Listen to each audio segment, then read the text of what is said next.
नमस्कार प्रिय विद्यार्थियों, आपका स्वागत है आपके अपने YouTube channel SK coaching classes में। मैं भावना गहलोत लेके आई हूँ कक्षा 8 के साइंस का मॉडल पेपर नंबर 2, जिसमें हम बात करेंगे 20 नए इंपॉर्टेंट क्वेश्चन की। तो चलिए शुरुआत करते हैं आज के इन इंपॉर्टेंट क्वेश्चन की। आपका फर्स्ट क्वेश्चन है कि उचित समय अंतराल पर फसल को जल देना कहलाता है। यानी कि जब हम उचित समय अंतराल यानी कि एक पर्टिकुलर टाइम के साथ यानी कि 10 दिन और 15 दिन के बीच में हम एक बार खेत में उगी फसल को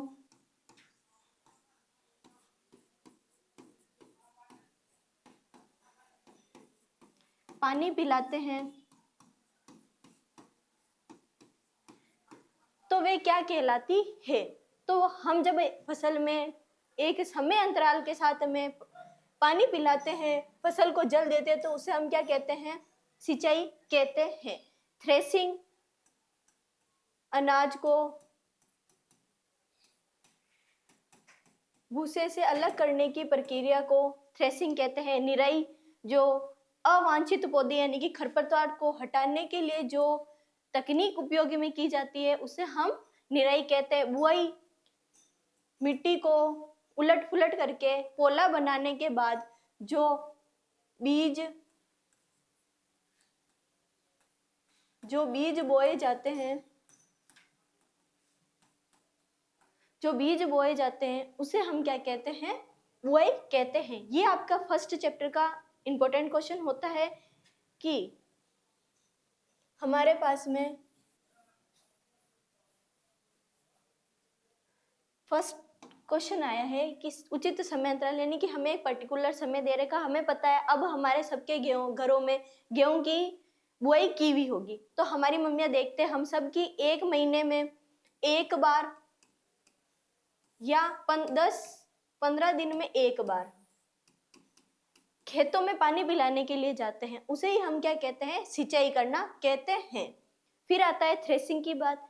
तो ये भी एक फसल संबंधी कार्य होता है जो क्या होता है कि इसमें हमारी मम्मियाँ क्या करती है या जो भी खेती करता है थ्रेसिंग में अनाज को किससे भूसे से अलग करने की प्रक्रिया को हम थ्रेसिंग कहते हैं। फिर आती है निराई। तो निराई क्या कार्य है? निराई खरपतवार, जो अवांछित पौधे यानी कि जिसे हमें आवश्यकता नहीं होती है, उनको हटाने के लिए कौन सी प्रोसेस काम में ली जाती है? निराई।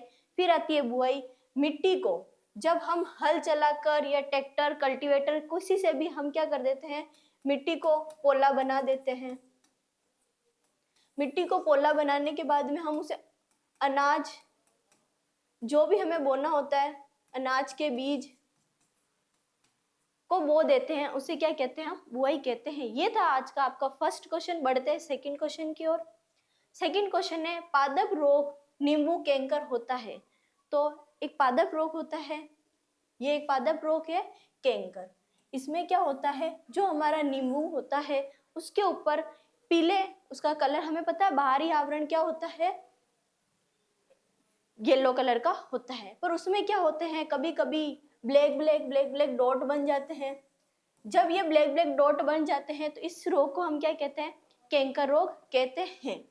ये रोग किसके कारण होता है? आपको ये पूछा गया है। तो कवक द्वारा होता है या वायरस द्वारा होता है या जीवाणुओं द्वारा होता है? तो ये रोग आपके कवक द्वारा होता है। फंगस लगने के कारण ये क्या होता है? कैंकर रोग होता है। और तो और ये कैसे होता है कि हमने देखा है नींबू के ऊपर जाले आ जाते हैं, जिसके कारण क्या होता है? नींबू में कैंकर रोग होता है। फिर हम बढ़ते हैं क्वेश्चन नंबर 3 की ओर। ये क्वेश्चन नंबर 3 आपका, मृत पेड़ पौधों के धीमे प्रक्रम द्वारा कोयले में परिवर्तित होने को कहते हैं। यानी कि मृत पेड़ पौधे हमने देखा था कई लाख वर्ष पूर्व, यानी कि पहले हमारे धरती पे ऐसा भूकंप आया था जिसके कारण सारे पेड़ पौधे और जीव जंतु नष्ट हो गए थे, जिसके फलस्वरूप हमें अब क्या मिलता है? कोयले और पेट्रोलियम खनिज मिलते हैं। तो वही ये क्वेश्चन कहना चाह रहा है कि जब मृत पेड़ पौधे के धीमे प्रक्रम, हमें पता है कि जब वो प्रक्रम हुआ था उसके कई साल बाद में हमारे पृथ्वी पर जीवन संभव हुआ था। तो वो बहुत धीमी प्रोसेस होती है, पर उस धीमी प्रोसेस द्वारा कोयले में परिवर्तन होने को क्या कहते हैं, यानी कि जब ये प्रोसेस होकर कोयला बन रहा है तो उसे हम क्या कहते हैं, तो वे कहलाती है आपके कार्बनीकरण। ऐसी प्रक्रिया जिसमें मृत पेड़ पौधे धीमे प्रक्रम द्वारा कोयले में परिवर्तित हो जाते हैं उसे हम क्या कहते हैं, कार्बनीकरण कहते हैं। ऑक्सीकरण जिसमें ऑक्सीजन की वृद्धि होती है वे ऑक्सीकरण। हाइड्रोजनीकरण जिसमें हम H2O को बाहर निकालते हुए होता है हमारे पास हाइड्रोजनीकरण। तो ये आपके क्वेश्चन नंबर 3 था कि मृत पेड़ पौधों के धीमे प्रक्रम द्वारा कोयले में परिवर्तित होने को कहते हैं, यानी कि जब भी धीमे प्रक्रम द्वारा कोई पेड़ पौधा अपघटित होता है या कोयले में परिवर्तित होता है तो उसे क्या कहते हैं, तो उसे कहते हैं हम कार्बनीकरण अभिक्रिया कहते हैं। फिर मैग्नीशियम, मैग्नीशियम जिसे हम Mg से डिनोट करते हैं, जलकर, यानी मैग्नीशियम जलकर दहन होकर क्या बनता है, दहन का मतलब होता है जलना, यानी कि जब भी हम मैग्नीशियम रिबन को जला देते हैं, ये आपके मैग्नीशियम रिबन को जलाकर क्या बनता है, तो मैग्नीज बनता है या मैग्नीशियम ऑक्साइड बनता है, मैग्नीशियम हाइड्रोक्साइड बनता है या मैग्नीशियम क्लोराइड बनता है। तो मैं आपको एक छोटी सी प्रोसेस समझाती हूँ। मैग्नीशियम रिबन लेते हैं हम, इस मैग्नीशियम रिबन को हम सबसे पहले रेजमार की सहायता से साफ करते हैं, फिर इसको हम स्प्लिट बर्नर की सहायता से हम इसका क्या करते हैं, जलाते हैं। स्प्लिट बर्नर की सहायता से जब हम चलाते हैं तो ये क्या होता है, जलता है जिससे चमकीली लौ निकलती है। और क्या होता है, साथ ही साथ जब ये चमकीली लौ निकलती है तो मैग्नीशियम रिबन क्या हो जाता है, राख, और इसे हम ऐश भी कह सकते हैं, राख में परिवर्तित हो जाता है। पर हमने तो देखा था कि हमने मैग्नीशियम रिबन लिया था पर ये क्या हो गया, राख में कन्वर्ट हो गया। ये राख में कन्वर्ट क्यों होता है, क्योंकि जब हम मैग्नीशियम रिबन को स्प्लिट बर्नर की सहायता से जलाते हैं तब क्या होती है, वहां पे ऑक्सीजन प्रेजेंट होती है और ऑक्सीजन प्रेजेंट होने के कारण क्या होती है, ये ऐश में परिवर्तित हो जाती है। जैसे कि हमने Mg को जलाया, किसकी प्रेजेंस में, ऑक्सीजन की प्रेजेंस में जलाया, तो हमें क्या मिलता है, MgO मिलता है। हमने 2 ऑक्सीजन काम में लिए, 1 ऑक्सीजन बाहर निकल जाएगा और यहाँ पे क्या बच जाएगा, 1 ऑक्सीजन बच जाएगा। तो इसका नाम क्या होता है हमारे पास में, मैग्नीशियम ऑक्साइड। तो यही था, मैग्नीशियम जलकर दहन होकर क्या बनाता है, मैग्नीशियम ऑक्साइड बनाता है। हमारे पास में क्या आता है, मैग्नीशियम को जलाने से हमें क्या प्राप्त होता है, मैग्नीशियम ऑक्साइड प्राप्त होता है। क्यों प्राप्त होता है, क्योंकि मैग्नीशियम हमें रिबन के रूप में मिलता है। हम उस रिबन को जलाते हैं तो वो ऑक्सीजन की प्रेजेंस में जलता है जिसके कारण वो क्या बन जाता है, मैग्नीशियम ऑक्साइड बन जाता है। और ये कैसे प्राप्त होता है, हमें राख के रूप में मिलता है। तो ये था आपका क्वेश्चन नंबर 4। आगे बढ़ते हैं क्वेश्चन नंबर 5 की ओर, कि वह पुस्तक जिसमें सभी संकटापन स्पीसीज का रिकॉर्ड रखा जाता है, वे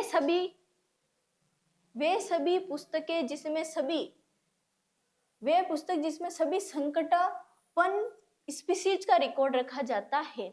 ऐसी स्पीसीज या ऐसे पेड़ पौधे, ऐसे जीव जंतु जो अब समाप्त होने की कगार पे है या वे समाप्त हो चुके हैं, विलुप्त हो चुके हैं, उन्हें हम कौन सी बुक के अंदर रखते हैं। तो हमें ये बताना है कि हम उन्हें कौन सी पुस्तक के अंदर रखते हैं। तो वो होती है रेड डाटा पुस्तक। ऐसी पुस्तक है जिसके अंदर संकटापन स्पीसीज को रखा जाता है, तो वो कौन सी पुस्तक होती है, रेड डाटा पुस्तक। वे पुस्तक जिसमें सभी संकटापन का मतलब होता है कि सारे ही विलुप्त प्रजातियां या जो विलुप्त हो चुके हैं या होने वाले, उनका सभी का क्या करते हैं, वर्णन रखते हैं, उसे हम क्या कहते हैं, उस पुस्तक का नाम क्या होता है, रेड डाटा पुस्तक। रेड का मतलब डेंजरस, यानी कि डेंजरस वो नहीं है, उनके लिए हम डेंजरस है, वो क्या है, रेड डाटा पुस्तक। यानी कि इनको रेड क्यों दिया नाम, क्योंकि ये क्या है, संकट है। संकट के लिए हम क्या यूज में लेते हैं, रेड कलर को यूज में लेते हैं, इसलिए इसका नाम रखा रेड डाटा बुक। फिर आते हैं क्वेश्चन नंबर 7 की ओर कि निम्नलिखित में अंडप्रजक जंतु है। अंडप्रजक जंतु,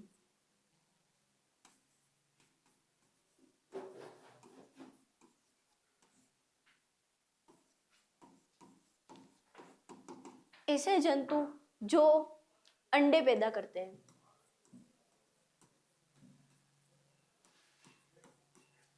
उन्हें क्या कहते हैं? अंडप्रजक। हमें पता है कि मनुष्य, कुत्ता और गाय तीनों ही अपने अपने बच्चों को जन्म देते हैं। ये कभी भी क्या करते हैं? अंडे को जन्म नहीं देते हैं। इनके अंदर जो ओवुलेशन की प्रोसेस होती है, निषेचन होता है, वो पेट के अंदर होता है और उन्हीं के अंडे में, यानी उनके पेट में ही अंडे होते हैं, वो बाहर नहीं निकालते हैं, उनके पेट में ही बेबी डेवलप हो जाता है। तो ऐसा कौन सा जंतु है? इन चारों ऑप्शन में से हमें बताना है कि इन चारों ऑप्शन में से ऐसा कौन सा जंतु है जो अंडे पैदा करता है, यानी कि बच्चे, डायरेक्ट बच्चे पैदा ना करके अंडे देता है। तो कौन सी होती है? तितली। तितली क्या होती है? अंडप्रजक जंतु होती है। तो ये था आपका क्वेश्चन नंबर 7। क्वेश्चन नंबर 8 है आपका, यदि युग्मनज में 2 एक्स क्रोमोसोम या गुणसूत्र हो तो वे होगा। यानी कि हमें पूछा गया है कि 2 एक्स क्रोमोसोम, अगर 2 एक्स क्रोमोसोम होते हैं तो वे व्यक्ति नर होगा या मादा होगी, या ना नर ना मादा, उपयुक्त में से कोई नहीं। तो हमें पता है कि जब हम बात करते हैं एक्स एक्स क्रोमोसोम की तो वे होता है मादा के लिए, और एक्स वाई क्रोमोसोम होता है हमारे नर के लिए। तो हमें पूछा गया है कि यदि युग्मनज में 2 एक्स क्रोमोसोम होते हैं तो वे क्या होगा? तो वे क्या होगी? मादा होती है। अगर इसी क्वेश्चन की जगह हमें कह देते 1 एक्स और 1 एक्स क्रोमोसोम या गुणसूत्र और 1 वाई क्रोमोसोम या गुणसूत्र होता है, उसे हम क्या कहते हैं? अगर 1 एक्स और 1 वाई हो तो उसे हम कहेंगे नर, और अगर दोनों ही एक्स क्रोमोसोम हो तो हम उसे कहते हैं मादा।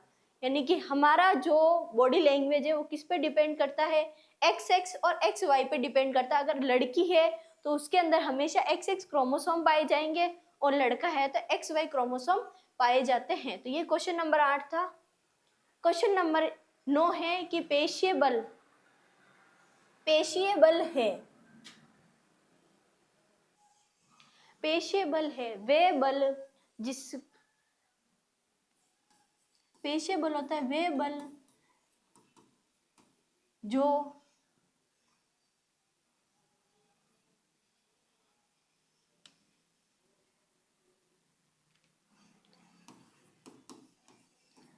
शरीर की मांसपेशियों द्वारा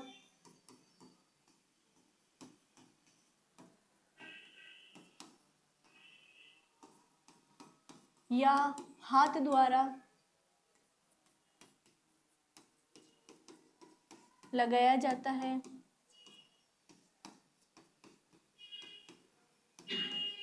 उसे पेशीय बल कहते हैं।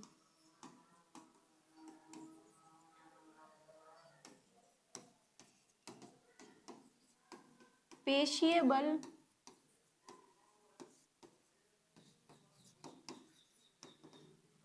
असंपर्क बल का उदाहरण है।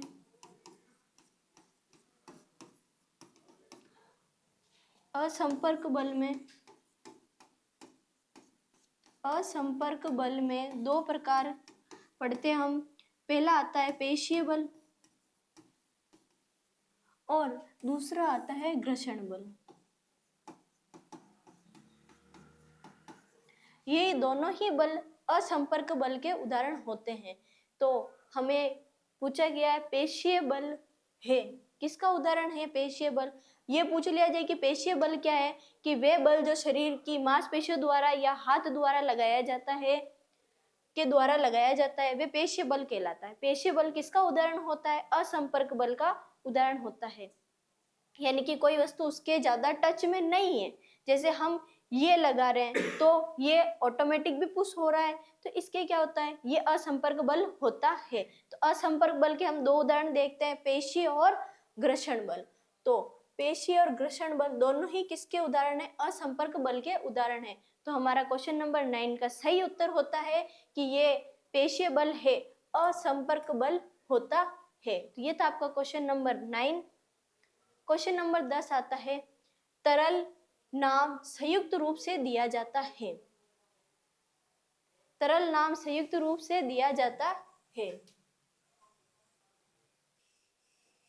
तरल के नाम संयुक्त रूप से दिया जाता है। तरल किसे कहते हैं? हम तरल बोलते हैं पानी को, बोलते हैं क्योंकि उसमें क्या होता है? ये होता है हमारे जल का फॉर्मूला। जल को ही हम पानी कहते हैं और पानी को ही हम H2O कहते हैं। इसमें एक क्या होता है? हाइड्रोजन, और क्या होता है? ऑक्सीजन। ऑक्सीजन क्या है? गैस, और ये आता है आपके द्रव के अंदर। ये दोनों मिलकर क्या बनाते हैं? तरल बनाते हैं। इसीलिए हम तरल नाम संयुक्त रूप से दिया जाता है। तरल संयुक्त रूप से किसे, यानी कि ऐसा कोई तत्व या ऐसा कोई कौन सी ऐसी चीजें हैं जिसे हम तरल कह सकते हैं, यानी कि गैस और द्रव दोनों ही मिश्रित रूप से उपस्थित होते हैं, उसे हम क्या कहते हैं? तरल कहते हैं। तो हमारा ऑप्शन नंबर 10 का राइट उत्तर हो जाएगा कि ब, कि तरल संयुक्त रूप से हम किसे कहते हैं? तरल संयुक्त रूप से गैसों और द्रवों को कहा जाता है। मैंने उदाहरण देके बता दिया है। पानी, पानी को हम H2O से लिखते हैं। H को हम द्रव के, और ऑक्सीजन को हम पता है हम गैस के रूप में काम में लेते हैं, O2 के रूप में।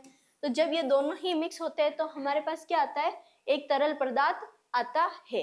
आगे बढ़ते हैं क्वेश्चन की ओर। क्वेश्चन नंबर 11 है, ध्वनि संचरित हो सकती है। आपको ये क्वेश्चन ऐसे भी पूछ सकते हैं कि ध्वनि किस माध्यम से संचरित हो सकती है। यहाँ पे मैं ठोस रखूं, यहाँ पे मैं द्रव रखूं, यहाँ पे मैं गैस रखूं। ठीक है, मैंने गैस रखा,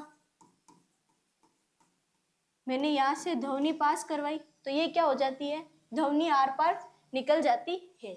हमने देखा है पानी है, हम बोल रहे हैं तो पानी में भी आवाज बार पास हो जाती है।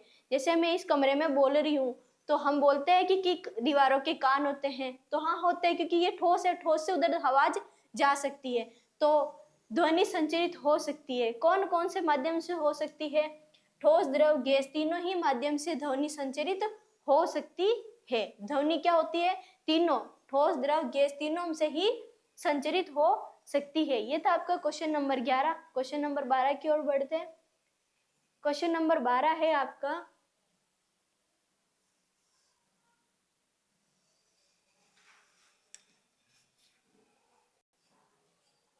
क्वेश्चन नंबर 12 है, निम्न में से विद्युत धारा का चालन कर नहीं होता है। यानी कि ऐसी कौन सा माध्यम है जिसमें विद्युत धारा का चालन नहीं होता है?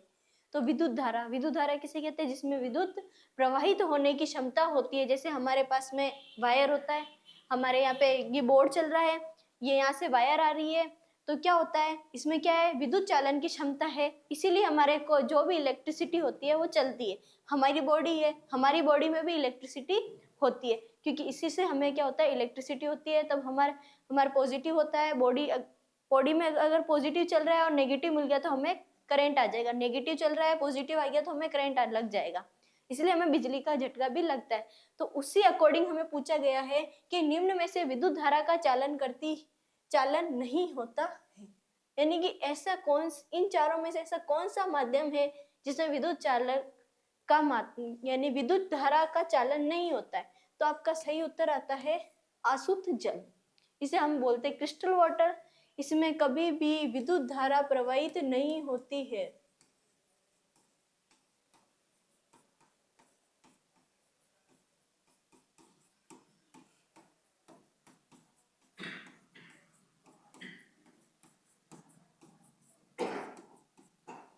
आसुत जल में कभी भी विद्युत धारा प्रवाहित नहीं होती। समुद्र जल और कुओं का जल हमने देखा है, हम कुएं पे जब मोटर स्टार्ट करते हैं तब हमें न्यूज़पेपर में सुनाई देने को मिलता है कि किसी को करंट लग गया है। समुद्री जल, उसमें वायर छोड़ दिया तो भी हमें करंट लग जाएगा। और आलू, ये तीनों ही क्या होते हैं, विद्युत चालन करते हैं और इनमें क्या होता है, विद्युत धारा प्रवाहित करने की क्षमता होती है। ऐसी कौन सी चीज है जिसमें विद्युत धारा प्रवाहित नहीं होती इन चारों ऑप्शन में से? तो वो है ब, कि आसुत जल में विद्युत धारा प्रवाहित नहीं होती है। फिर क्वेश्चन नंबर 13 आता है कि रेशम से कांच की छड़ रगड़ने पर छड़ पर अर्जित आवेश है। रेशम है, रेशम से कांच की छड़, ये हमें कांच की छड़ दी और रेशम का टुकड़ा दिया। तो जब हम इससे इस कांच पर रगड़ते हैं तो वहां पर क्या होता है, धनावेश अर्जित होता है। क्या अर्जित होता है? धनावेश अर्जित होता है। रेशम से कांच की छड़ पर रगड़ने पर छड़ पर क्या अर्जित, तो इस छड़ पर क्या अर्जित होगा, धनावेश अर्जित होता है। तो ये था आपका क्वेश्चन नंबर 13। क्वेश्चन नंबर 14 है आपका, निम्न में से दो दो उदाहरण दीजिए। सबसे पहले हम रबी की फसल देखें तो हमें सबको पता है कि रबी की फसल हमारे इस टाइम पर बो रखी है। तो हमारे क्या क्या बो रखा है, गेहूं और चना, ये दोनों ही हमारे अभी बो रखे हैं। खरीफ की फसल के अंदर हम देखें तो जो बारिश के मौसम में बोई जाती है, मक्का और धान, ये हमारे कब बोई जाती है, खरीफ फसल के अंदर बोई जाती है। रबी की फसल गेहूं और चना होती है जो हमारे अभी के टाइम में बो रखी है। अक्टूबर से नवंबर के महीने में से बोते हैं और कटाई अप्रैल, मार्च अप्रैल तक की जाती है। तो ये था आपका क्वेश्चन नंबर 14। आगे बढ़ते हैं क्वेश्चन नंबर 15 की ओर, कि जीवाणु विज्ञान के जनक का नाम बताइए।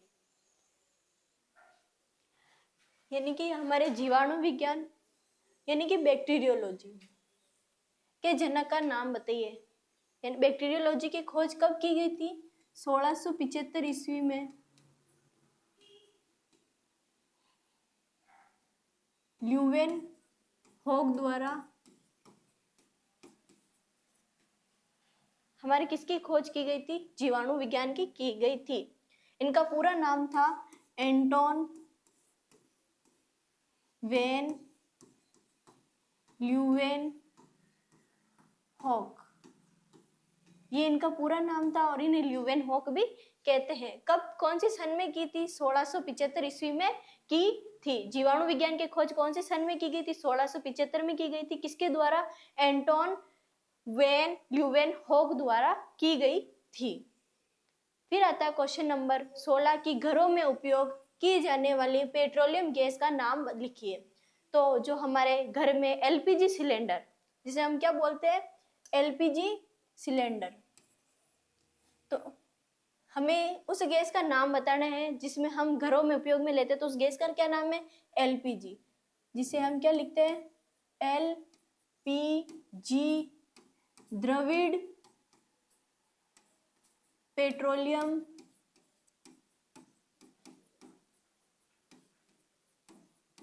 गैस, और इंग्लिश में लिक्विड पेट्रोलियम गैस। फिर आता है हमारे पास में सीएनजी हो गया, एक आती है आपको सीएनजी, एलपीजी और सीएनजी। सीएनजी का पूरा नाम होता है संपीड़ित प्राकृतिक गैस। दो प्रकार की गैस है, सीएनजी और एलपीजी। एलपीजी का हम यूज कहाँ करते हैं, द्रविड़ पेट्रोलियम गैस इसका पूरा नाम होता है। और इससे हम हमारे घरों में जो गैस जलाते हैं जिसे हम कहते हैं एलपीजी सिलेंडर, वही हम क्या लेते हैं, घरों में काम में लेते हैं और उसका नाम क्या होता है, द्रविड़ पेट्रोलियम गैस। आगे बढ़ते हैं क्वेश्चन की ओर, कि अम्लीय वर्षा के लिए कारकों दो गैसों के नाम लिखिए। अम्लीय वर्षा के लिए दो कारक दो गैसों के नाम लिखिए। तो सबसे पहली आती है नाइट्रोजन,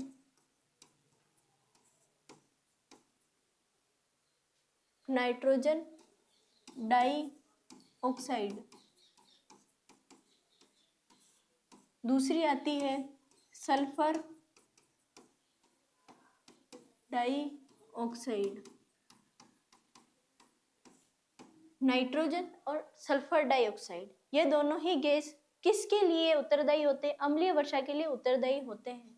जब भी वर्षा में नाइट्रोजन और सल्फर की मात्रा बढ़ती है तब वो कौन सी वर्षा कहलाती है? अम्लीय वर्षा कहलाती है। फिर है आपका क्वेश्चन नंबर 18 कि कायांतरण किसे कहते हैं? उदाहरण दीजिए। कायांतरण कायांतरण एक जीव विज्ञानिक प्रक्रिया है जिसके किसी जीव में पैदा होने के या अंडे से निकलने के बाद कोशिकाओं की बढ़ोतरी से उसके शारीरिक ढांचे में कम समय में बड़े परिवर्तन आ जाते हैं, उसे क्या कहते हैं? कायांतरण। कायांतरण को हम नॉर्मली भाषा में समझे तो ऐसे परिवर्तन जब यानी कि जब अंडे से निकलने के बाद और परिपक्वता के पहले बहुत कम समय में बहुत ज्यादा परिवर्तन आ जाते हैं, उसे हम कहते हैं कायांतरण कहते हैं। हम सबसे अच्छा उदाहरण देखें कायांतरण का तो वो होता है मेंढक। मेंढक सबसे पहले एग होता है, एग से बनता है टेडपोल जो 2 पैरों वाला होता है।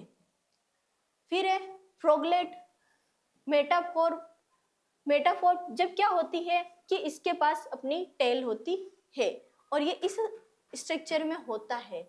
फिर इससे ये क्या आता है? अपनी परिपक्व अवस्था में आता है जिसे हम कहते हैं वयस्क अवस्था। ठीक है, सबसे पहले ये दोनों ही इसकी वयस्क अवस्था मानी जाती है और ये होती है आपके टेडपोल अवस्था और ये होती है एग यानी कि अंडे वाली अवस्था। तो कायांतरण सबसे पहले क्या हो रहा है? मेंढक अंडे दे रहा, अंडे से क्या बनता है? टेडपोल जिसके पास क्या होते हैं? 2 पैर होते हैं। फिर ये 2 पैरों से कैसे बन जाता है? 4 पैरों वाला बन जाता है और ये क्या होता है? अपने जवानी हम कह सकते हैं या वयस्क अवस्था में आ जाता है।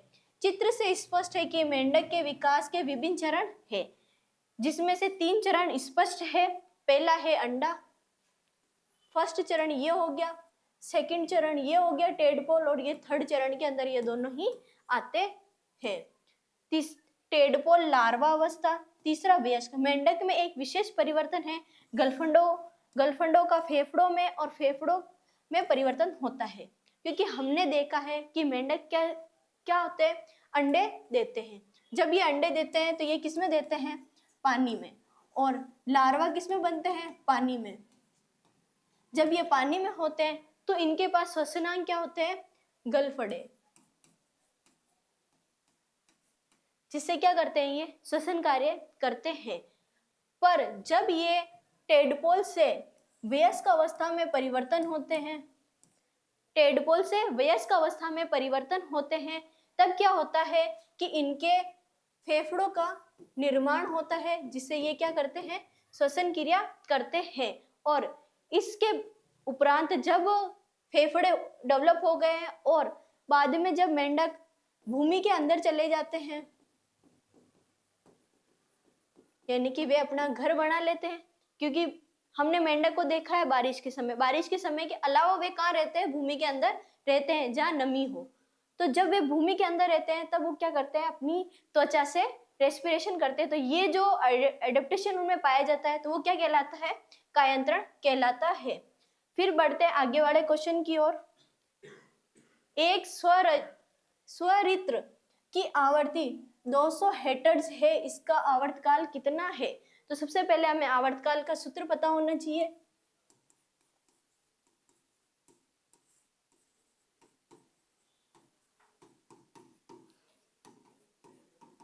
एक बटा आवर्ती, ये क्या होता है? आपका आवर्तकाल का सूत्र होता है। इससे हम क्या निकालते हैं? आवर्तकाल निकालते हैं। और हमारे क्वेश्चन में हमें आवर्ती दे रखी है 200 हेर्ट्ज। तो हमें सूत्र में रख देते हैं 1/200। एक का हम जब 200 में भाग देंगे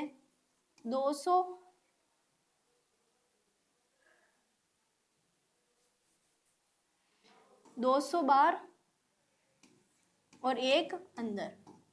अब हमारे यहाँ पे 3 डिजिट है और यहाँ पे 1 डिजिट है, तो हम क्या करेंगे? 0 पॉइंट लगाएंगे, यहाँ पे पॉइंट लगाएंगे, पर यहाँ पे क्या हो गई? 3 डिजिट और यहाँ पे 2 डिजिट, तो फिर हम 0 लगाएंगे और यहाँ पे लिखेंगे 0, पर हमारे पास तो भी ये क्या होता है, ये 200 और ये 100 आए हैं, तो हम इस यहाँ पे एक और 0 लगाएंगे और यहाँ पे एक और 0 लगाएंगे। फिर 200 का पहाड़ा, 200 के पहाड़े में 1000 5 बार आते हैं, तो इसको मल्टीप्लाई कर देते हैं। 5 को 0 से किया 0, 5 को 0 से किया 0, 5 दूना 10, तो 200 के पहाड़े में 1000 कितनी बार आते हैं, 5 बार। तो हमारे पास उत्तर आ गया 0.005। ये होता है आपके, यानी कि जब एक स्वर चित्र की आवर्ती 200 हर्ट्ज होती है तो इसका आवर्तकाल कितना होता है, 0.005 होता है। तो ये था आज का हमारा लास्ट क्वेश्चन। हम कल लेके आएंगे, इसी के साथ में आपके कल और इम्पोर्टेंट क्वेश्चंस लेके आएंगे। आप बने रहिए हमारे यूट्यूब चैनल के साथ में और हमें ऐसे ही सपोर्ट करते रहिए।